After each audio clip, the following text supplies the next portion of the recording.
మొన్నీ మధ్య ఢిల్లీలో పార్లమెంటు ఉభయ సభల కేర్ ఆఫ్ మారింది. రేపటి రోజున ప్రధాని కోసం కొత్త నివాసం రాబోతోంది. ఆలోగా సచివాలయం కూడా సరికొత్త హంగులతో రూపుదిద్దుకుంటుంది. సెంట్రల్ విస్టా ప్రాజెక్టులో ఇవాళ నమోదైన కీలక ఘట్టం ఇది.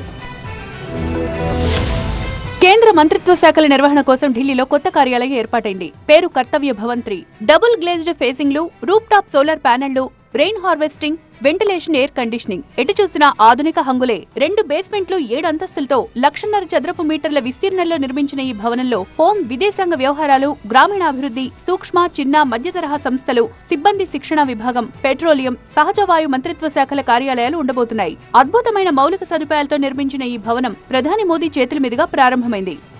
कर्तव्य पथ के आसपास एक होलिस्टिक विजन के साथ कर्तव्य भवन जैसी विशाल इमारतों का निर्माण किया जा रहा है. ये तो पहला कर्तव्य भवन पूरा हुआ है. సెంట్రల్ విస్టా ప్రాజెక్టులో నిర్మించి తలపెట్టిన మొత్తం 10 కార్యాలయ భవనాల్లో ఇది మొదటిది. ఉమ్మడి కేంద్ర సచివాలయం CCS 3 గా దీన్ని పిలుస్తారు. శాస్త్రి భవన్, కృషి భవన్, నిర్మాణ్ భవన్, ఉద్యోగ భవన్ లో ఉన్న కేంద్ర ప్రభుత్వ కార్యాలయాలన్నీ క్రమక్రమంగా కొత్త భవనాల్లోకి మారబోతున్నాయి.